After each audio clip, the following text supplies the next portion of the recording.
part of the Católica family, and I'm counting on you to make the world a better place. Remember the journey. The decisive moments that define you, that change you, and make you grow. Remember the journey and the ones that were always by your side, pushing you, challenging you,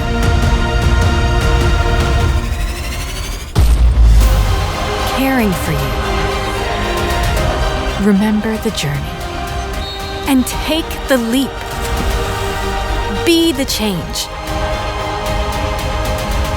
Be the symbol. And inspire others around you.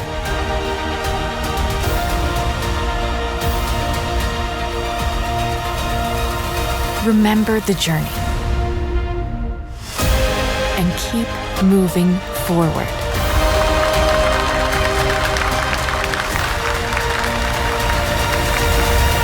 Step ahead in your career. Make a difference. Boa tarde a todos, sejam bem-vindos a esta sessão de informações sobre o programa Digital Transformation. Agradeço aqui o vosso tempo. Temos connosco aqui o professor João Ribeiro da Costa, nosso professor afiliado aqui na Católica Lisbon, Head of Digital Transformation aqui na Universidade Católica Portuguesa, coordena vários programas na área digital, tem aqui uma larga experiência nas empresas, nas organizações e também aqui uma ligação muito direta àquilo que é as transições e as transformações digitais em curso em muitas empresas. Professor, bem-vindo a esta sessão e obrigada por ter aceito aqui o desafio de falar um pouco mais sobre o programa. Muito obrigado, Tânia. Muito obrigado a todos os que abdicam de parte da hora do almoço para participar nesta sessão. Eu vou partilhar aqui um ecrã só para nos guiar ao longo da apresentação. Espero que neste momento estejam a ver o meu ecrã. Tânia, estão a ver o meu ecrã? Deixe-me só confirmar perfeitamente, estamos aqui em sintonia. Ótimo. Então, em primeiro lugar, queria-vos dar as boas-vindas. É um prazer estar convosco neste princípio de tarde e partilhar um bocadinho o que é que vai ser o programa que vamos começar no dia 8 de outubro. Uma das preocupações constantes dos nossos programas é estarem alinhados com as necessidades e com as prioridades das empresas e dos participantes que alinham connosco. E por isso, a melhor maneira de começar esta sessão é fazendo-vos algumas perguntas. Peço a vossa colaboração e peço à Mariana, que já lançou a primeira pergunta, para clarificarem qual é a primeira prioridade da vossa organização neste momento. Temos aqui 5 alternativas. Existe uma pressão muito grande para a adoção de inteligência artificial. Há muitas empresas focadas na melhoria da experiência do cliente. Se a preocupação é cortar custos, apostando na eficiência e na automação, se é repensar completamente o modelo de negócio ou se deparam com dificuldades no domínio da liderança e da cultura digital. Nós já estamos a receber as vossas respostas. Eu, dentro de pouco tempo, vou pedir à Mariana que partilhe os resultados para tomarmos os resultados como ponto de partida.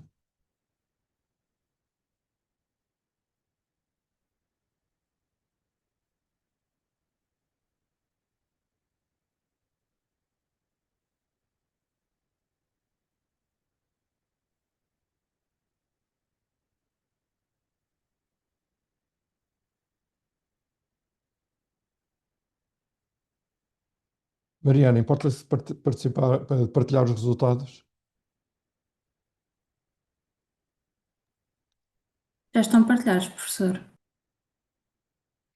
Então, eu tenho que fazer share results. Eu não sei se não tenho que fazer stop share do meu lado para mostrar os resultados.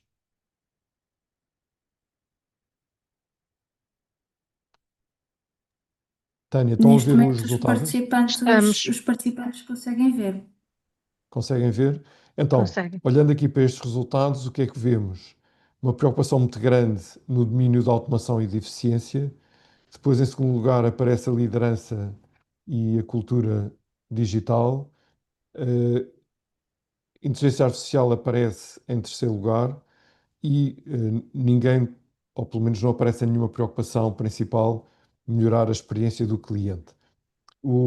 Então, fazendo a ponte aqui com o nosso programa, e mais uma vez vou partilhar o meu ecrã. O, o que é que temos?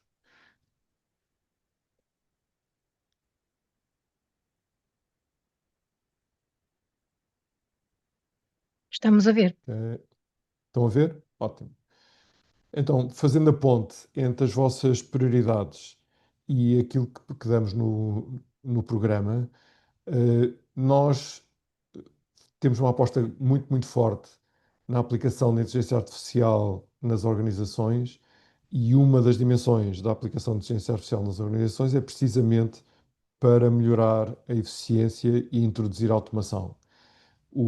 Vamos ter o Miguel Godinho de Matos, que é o meu colega, que é professor catedrático nesta área, e vamos ter o Ricardo Poças Chaves, que nos vai trazer a experiência prática do BPI, de pegar a inteligência artificial e transformar a organização, neste caso o BPI, recorrendo à inteligência artificial e partilhando o que foi a experiência de passar de protótipos e de provas de conceito a ter a organização a mudar os processos e como é que funcionam, tirando partido das possibilidades de automação que a inteligência artificial traz.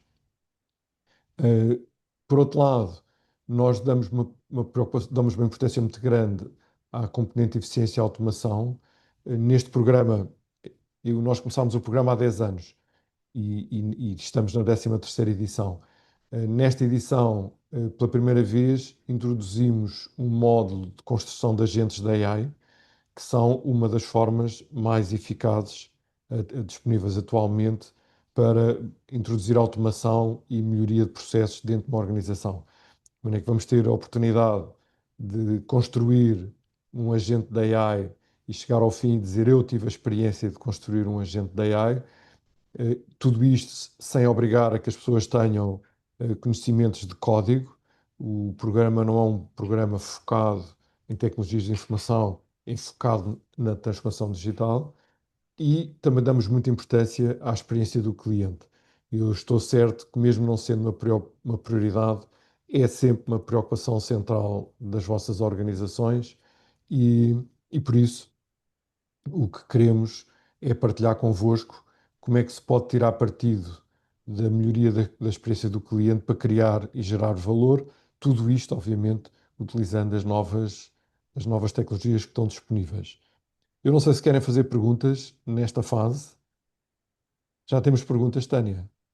Ainda não, mas podem lançá-las a qualquer momento. Aqui no Hum, Q&A, podem ir colocando qualquer questão que entendam que seja pertinente e nós vamos responder a todas no final. Sintam-se E à vontade. tem a possibilidade de fazer live as perguntas ou não? Têm, elas são lançadas em live, quer dizer, são lançadas no Q&A. Não Ok, há partilha aqui de de rosto e voz. imagem por causa do RGPD, mas Ok, podem ir ok. partilhando aqui as vossas questões. Sintam-se à vontade para lançar En- dúvidas do que o programa, de qual é a experiência que o programa vai oferecer e o que é que esperam. E também aqui algumas preocupações relacionadas também com aquilo que é os desafios na vossa organização. Está bem? Então, eu passava à segunda pergunta, e a segunda pergunta passa das prioridades aos desafios. Olhando para a vossa organização, neste momento, quais são os principais desafios com a transformação digital e com a inteligência artificial?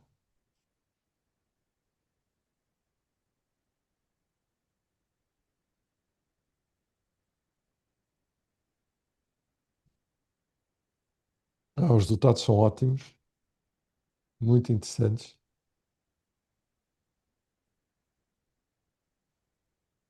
Um equilíbrio maior nas respostas.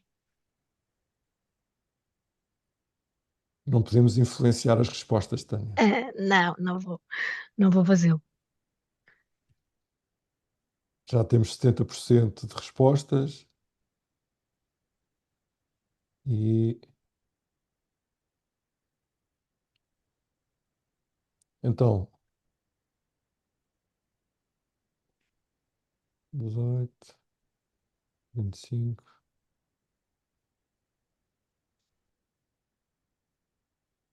Mariana, importa-se de partilhar as respostas? Então, neste momento Vamos partilhar. já conseguem ver, não é? Então, Exatamente. já estão a ver as respostas. Como a Tânia dizia, há um equilíbrio bastante grande. Fico muito contente de não haver muita resistência à mudança e barreiras culturais. E aparecem quase em igualdade 3 pontos: a falta de clareza da visão e do roadmap, a dificuldade em passar de pilotos à adoção generalizada e que é mais ou menos semelhante à passagem das ideias à execução. Então, no nosso programa, e eu vou pedir para vou passar ao próximo slide. No nosso programa, nós damos uma importância enorme a aprender como é que se constrói uma visão para a transformação digital e como é que se constrói um roadmap concreto de transformação digital. Isto empresa a empresa, ou seja, não há uma receita.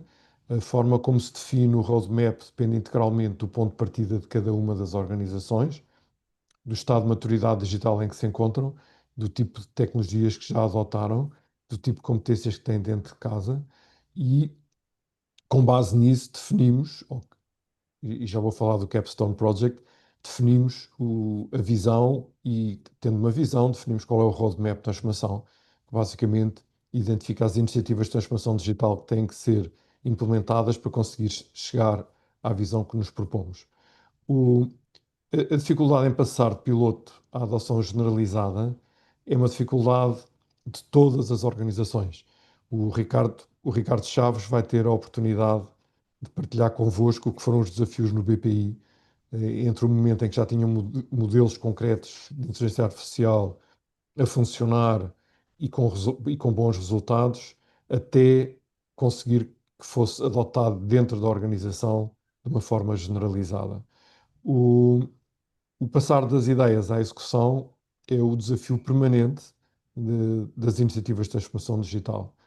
Nós, no programa, eh, pomos um ênfase muito grande na definição de novos modelos de negócio que são viabilizados graças às tecnologias digitais, sejam as tradicionais, seja a inteligência artificial, e damos um ênfase muito grande à liderança e cultura.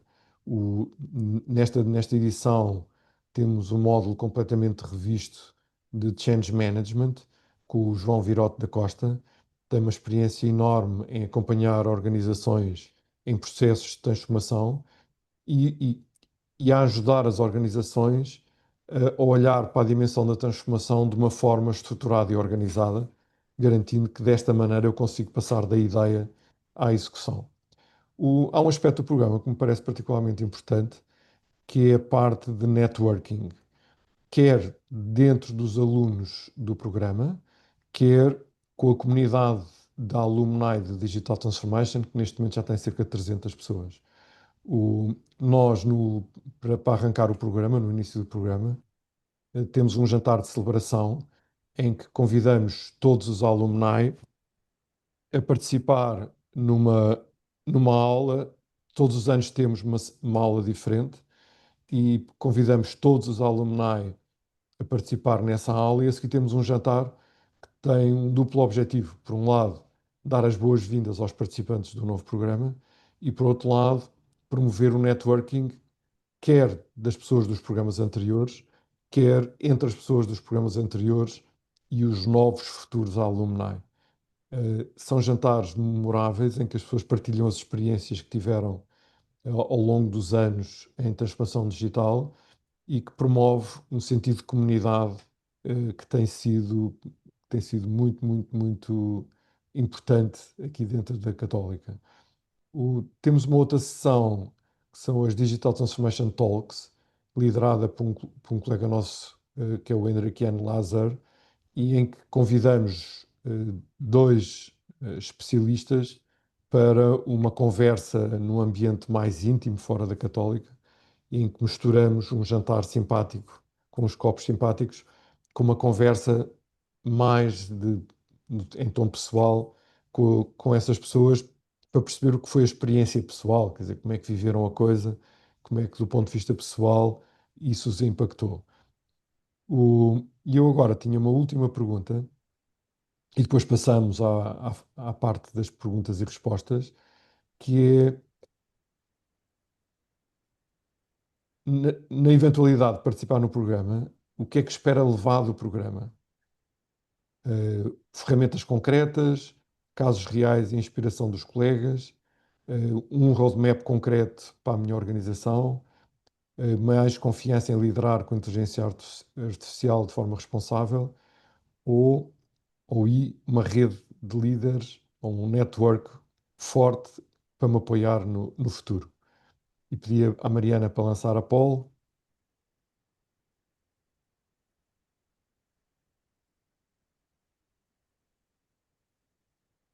Mariana, lançou a poll? Sim, Já está a dá decorrer. várias Ok. respostas. Então, deixa eu ver como é que eu consigo ver as respostas.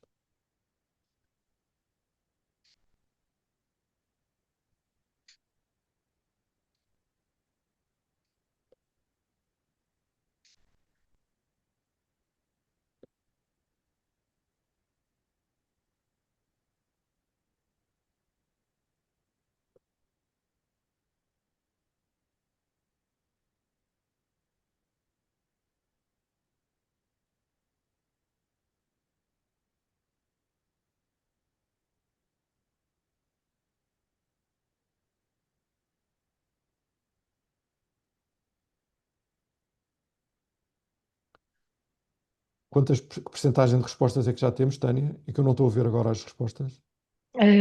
Enfim, então, temos as ferramentas práticas, estão com 42%, os casos reais, 4%, o roadmap, 19%, a confiança para liderar a AI de forma responsável, 33%, e uma rede de líderes, 4%. Quando terminarmos aqui os resultados, podemos partilhar os resultados, penso que já estão todos a ver. O que tem aqui de facto mais relevância são as ferramentas práticas, que posso aplicar imediatamente com 41%. Uhum. Depois temos a confiança para Confiança para liderar liderar com de forma responsável. 33% e o roadmap de transformação claro para a minha organização, 19%. Os casos Fantástico. reais, 4% e uma rede de líderes, 4%. Então, eu mostro-vos aqui o que é que nós achamos que leva do programa, eh, ou com base na experiência dos programas anteriores. Um dos aspectos mais importantes do programa, e que, olhando para as 12 edições anteriores, é absolutamente diferenciador, é precisamente o Capstone Project. O que é o Capstone Project? Na primeira sessão, nós lançamos o desafio aos participantes de apresentarem as suas organizações como caso de estudo durante o programa.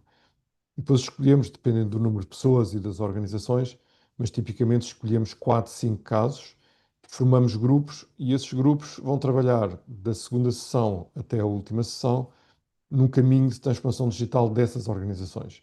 Começando pela maturidade digital, depois tentando analisar o que é, fazendo um diagnóstico, analisando a infraestrutura, para depois propor uma visão e um roadmap de transformação. E identificamos uma iniciativa concreta de transformação digital e implementamos um protótipo dessa iniciativa de transformação digital. De maneira que, quando chega ao fim do programa, os participantes tiveram a experiência de fazer na prática os passos que são necessários para um caminho de transformação digital e tiveram a experiência concreta de desenvolver um protótipo e testar o protótipo e apresentar o protótipo. É muito reconfortante para nós olhar para trás e ver e que muitos desses protótipos depois foram adotados nas empresas, de maneira que é uma vantagem enorme que o programa tem, sobretudo, a execução do Capstone Project traz duas experiências fantásticas. A primeira é que as pessoas só aprendem a fazer. O ser professor é um exercício, eu costumo dizer que o ser professor é um exercício de humildade, que é o exercício de perceber que, por mais que nós nos esforcemos, chegamos ao fim de 3 horas de aula e as pessoas retêm, na melhor das hipóteses, 10 a 15% daquilo que nós dissemos. E isso enfim, é uma prova de humildade. E a única maneira que as pessoas têm realmente de aprender é quando começam a tentar aplicar aquilo que nós estivemos a falar no concreto da sua vida. E nada melhor do que um projeto concreto para aplicar isso. De maneira que o primeiro grande impacto é precisamente na aprendizagem. O segundo impacto, que é absolutamente impressionante, é no networking.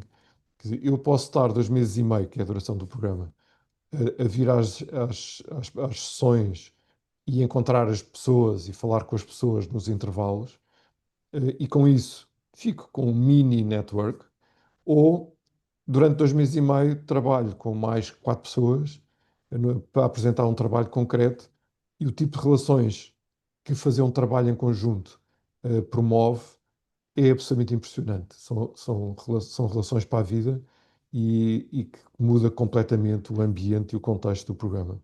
De maneira que a nossa maior preocupação é precisamente dotar as pessoas de ferramentas concretas, mas não é só mostrar as ferramentas, não é? É pôr as pessoas a usar as ferramentas e dessa forma construírem os seus roadmaps de transformação digital.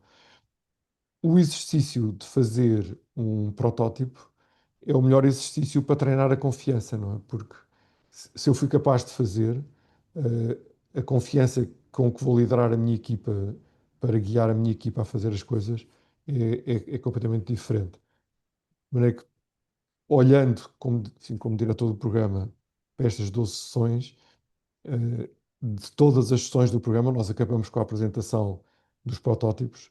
A sessão mais fantástica sempre é a última sessão em que as pessoas apresentam os protótipos, pela energia e pela alegria que trazem, e a satisfação de ter construído qualquer coisa, não é? De maneira que é particularmente importante. De maneira que sim, levam um conjunto de ferramentas que podem aplicar na prática, tendo aplicado na prática, e sim, a nossa experiência é que conseguem, com isso, liderar de forma muito mais responsável, nomeadamente na área da inteligência artificial. Eu imagino que uma das perguntas potenciais seja: mas em que medida é que usam a inteligência artificial ao longo do programa? O, não imaginam o que foi o impacto do aparecimento do ChatGPT 3.5 na nossa atividade de docência. De maneira que nós, aqui na universidade, fomos obrigados a uma transformação radical pelo simples facto das pessoas terem à sua mão uma ferramenta com o potencial do ChatGPT, ou do Gemini, ou do Claude, de um destes modelos. E obrigou-nos a repensar por completo como é que ensinamos e que tipo de instrumentos é que damos às pessoas, e que tipo de aprendizagem é que proporcionamos. Hoje em dia, neste programa de transformação digital, não só fazemos um uso intensíssimo das ferramentas de inteligência artificial que estão disponíveis, como eh, promovemos e ensinamos as pessoas a usar essas ferramentas para construir, nomeadamente, agentes de inteligência artificial que permitem melhorar significativamente os processos dentro das organizações. Mas, curiosamente, eu valorizo ainda mais outro tipo de aprendizagem, que é as pessoas perceberem o que é necessário dentro da organização para que seja viável adotar a inteligência artificial. Num dos casos do ano passado, que era um caso na área naval, e o grupo propôs, como caso concreto de transformação digital, aplicar a inteligência artificial para analisar os resultados dos dados de manutenção do navio. E fantástico. Então, o primeiro passo, naturalmente, é ir buscar os dados de manutenção do navio. E a equipa, no dia a seguir, aparece-me enfim, muito cabisbaixa. O que é que se passou? E então eles tinham ido fazer uma visita ao navio e tinham chegado à conclusão que a forma como os dados de manutenção é passar por todas as salas técnicas do navio, recolher informação desde os motores às pressões das bombas, enfim, mil e um equipamentos que existem dentro do navio, recolher essa informação para depois ser tratada. E eles chegaram à conclusão que essa recolha de informação era feita sobre uns cadernos à mão e que depois os dados dos cadernos demoravam meses até ser passados para um ambiente digital e eram analisados com os Excels ao fim de algum tempo. E, e perceberam que não há inteligência artificial possível neste ambiente, não é, Maneco? O projeto passou de ser só aplicar a inteligência artificial para analisar os dados de manutenção do navio, para ser, em primeiro lugar, dotar o navio de data loggers e de recolha automática de informação, permitisse ter informação em tempo real e então, a partir daí, começar a armazenar e tratar desses dados e então aí começar a aplicar a inteligência artificial. E é este caminho que eu penso que é particularmente valioso, que é o salto entre aquilo que é teoricamente possível e aquilo que é a realidade concreta de cada organização e o caminho que é preciso fazer. Esse caminho é precisamente a roadmap da transformação digital. Tânia, eu já falei demais e eu agora Temos gostava de responder a questões, perguntas. temos questões. Vamos Deixe-me começar aqui parar de por partilhar qual a e deixe-me. plataforma que utilizam para a construção dos agentes AI? Nós utilizamos várias, aquela que estamos a pensar usar no programa é o N8N. Perfeito. Ahm, Este programa contempla organizações mais pequenas, PMEs, micros? É uma pergunta fantástica. A bibliografia que existe de transformação digital, de forma geral, é de grandes empresas à escala mundial, não à escala portuguesa. O enorme desafio que nós temos aqui na Católica e em Portugal é como é que se faz transformação digital de PMEs. E é o meu foco, mano, é que eu dedico-me à transformação digital em PMEs. E a empresa mais pequena que tivemos o ano passado, e foi um dos grupos que foi tratado, era uma empresa de 6 pessoas. E o resultado foi fantástico. A pessoa que estava cá da empresa era o CEO, mas era uma empresa de 6 pessoas e os resultados que obtiveram foram absolutamente fantásticos, não é? Como é que são selecionados os desafios reais de transformação digital? São os participantes que propõem para o projeto Capstone? Que critérios são usados? O- nas primeiras edições do programa, em que tudo isto era novidade, estamos a falar de 2015, não é? Tudo isto era novidade, e então eu, antes de cada edição, ia desafiar empresas concretas para serem casos de aplicação dentro do programa. Mas ao fim de 2 anos, as pessoas começaram a perguntar porque é que não podem ser as nossas empresas. E hoje em dia, o que fazemos é, logo na segunda sessão, eu desafio todos os participantes a apresentarem a sua organização como caso de estudo e, e com o objetivo que pretendem atingir. E depois aqui na equipa do programa, nós decidimos quais são as 4, 5 no máximo, quais são os 4 ou 5 casos que vamos tratar, e os critérios são critérios meramente pedagógicos, ou seja, tem que ser casos que seja possível atingir resultados concretos em 2 meses e meio, tem que ser casos que, do ponto de vista de dados, tenham alguns dados e alguma informação disponível, e tem que ser dados em que as organizações estejam disponíveis e tenham interesse na coisa. Normalmente, enfim, deixando de falar em normalmente, o ano passado tínhamos 24 participantes, tivemos 4 casos e tivemos 12 propostas de caso, Maneco. Em cada 3 escolhemos um. Mas os critérios são completamente objetivos e partilhados com as pessoas, não é? E devo dizer que a experiência de participar numa equipa, mesmo que não seja da minha empresa, que é igualmente enriquecedora, não é? Ética, privacidade, segurança e Ahm, governança no IA. Exatamente. Que não há um módulo específico de ética em AI, mas quer o Miguel Godinho Matos, quer o Ricardo, obviamente abordam o tema da ética e da privacidade e da segurança, não é? Mas não há um módulo específico. Nós, se Ok. repararem na estrutura do programa, nós temos o Miguel Godinho Matos a explicar, e o Miguel Godinho Matos fala de uma forma absolutamente impressionante, a explicar o que é a tecnologia, quer dizer, com o que é que estamos a lidar, e depois temos o Ricardo a explicar a aplicação da tecnologia a um caso concreto. É que nos dois casos aborda-se o tema da ética e da privacidade, e no caso do Ricardo tem um foco muito grande na governance da AI. Muito bem. Temos aqui uma questão. Em média, quanto tempo semanal um participante precisa dedicar ao programa, incluindo aulas, leituras e trabalhos? É uma ótima pergunta. O programa tem duas aulas de 3 horas e meia por semana, que, se não me engano, são às terças e quartas, não é, Tânia? E Exatamente. das 5h30 às 9.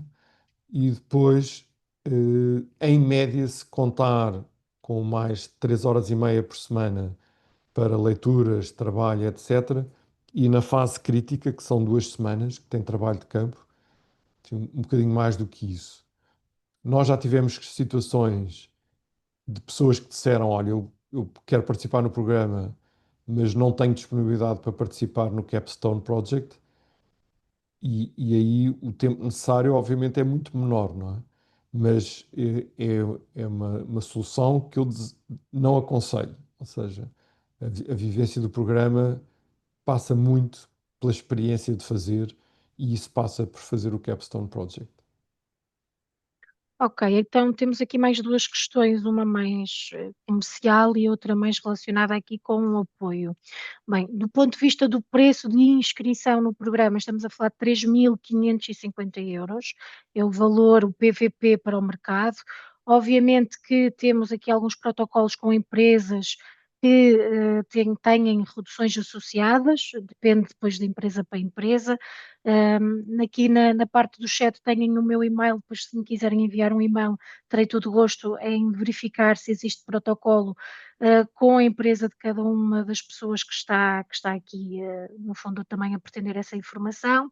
Há uma redução sempre exclusiva para antigos alunos da UCP, seja dos programas executivos, seja da nossa faculdade, seja de outras faculdades, seja do Porto, Lisboa, Viseu, Braga, têm também os 10% de redução. Outra questão que está aqui colocada tem a ver com o cheque formação mais digital, que é uma questão que de facto tem sido muito colocada relativamente a este apoio. Então, o cheque formação mais digital, para quem não sabe, foi uma medida do governo lançada em 2022. Ela só esteve ativa assim, na prática em 2024 e 2025, e o principal objetivo é apoiar um, no fundo, pessoas que estejam ativas, que estejam empregadas, pode ser empregadas por conta de outrem ou podem ser freelancers, pessoas que estejam a fazer prestação de serviços a título independente. O principal objetivo, de facto, do governo é apoiar aqui o desenvolvimento de competências digitais, e este programa é um dos programas que está abrangido por esta medida. A medida é até 750 euros por candidatura, no fundo, por participante, e habitualmente aquilo que nós temos verificado nas pessoas que têm concorrido nos anos anteriores é que, face ao valor deste programa, que é mais acima um pouco daquilo que se calhar são outras escolas de formação mais pequenas, o valor de 3.350, habitualmente é aprovado os 750 euros, que é o financiamento máximo. As candidaturas, hum, obviamente, ao programa devem ser feitas no nosso portal. Depois, quando fizerem a candidatura ao nosso portal e forem aceitos, aquilo que eu sugiro é iniciarem o processo depois dentro da plataforma do IFP. Se colocarem cheque formação mais digital no Google, vai-vos direcionar para uma página do IFP. Lá vai ter um conjunto de guidelines para vos apoiar. Isto é uma candidatura individual, o que é que vocês vão ter que dizer? Qual é a motivação para fazer este programa? Porque é que este programa é importante para o vosso desenvolvimento e para o desenvolvimento das vossas skills? E porque é que este programa pode, de facto, trazer uma diferenciação para o mercado de trabalho? Têm que apresentar, no fundo, preencher um formulário próprio do IFP com estas principais motivações. Depois têm que anexar o calendário, anexar provavelmente aqui a brochura deste programa, o valor que vai ser suportado. Da nossa parte, também temos que passar aqui uma declaração inicial em como estão inscritos, há um formulário próprio para isso. Aquilo que eu recomendo é, primeiro, candidatarem-se ao nosso programa, assim que forem aceitos, poderem iniciar depois na plataforma do IFP todo esse processo e eu cá estarei para vos ajudar nesse processo. É um bocadinho burocrático, mas também já começa a ser bastante simplificado e 750 euros é sempre uma ajuda para quem vai fazer um investimento individual. Atenção, que quem vem através das empresas, este apoio não está disponível. Está disponível para pessoas que, a título individual, dos seus próprios encargos, queiram fazer este programa e terem acesso a este benefício que só está disponível até dezembro deste ano. Isso é uma ótima oportunidade para aplicarem aqui no Digital Transformation. Pronto, se não houverem mais questões, damos por encerrada, aqui até 10 minutos antes da hora prevista. Eu agradeço a todos a vossa participação, as vossas questões, as respostas que nos deram, muito úteis. Obrigada, professor. Muito dinâmica esta apresentação. Tenho a certeza que, como todos os outros anos, teremos uma casa cheia com grandes, como lhes chama, Digital Transformers, não é? É. Pessoas que vão fomentar esta transformação. Obrigado, Tânia. Muito obrigado a Obrigada, cada um de professor. vós. Obrigada. Disponham. Boa tarde. Obrigado. Boa semana. Obrigado.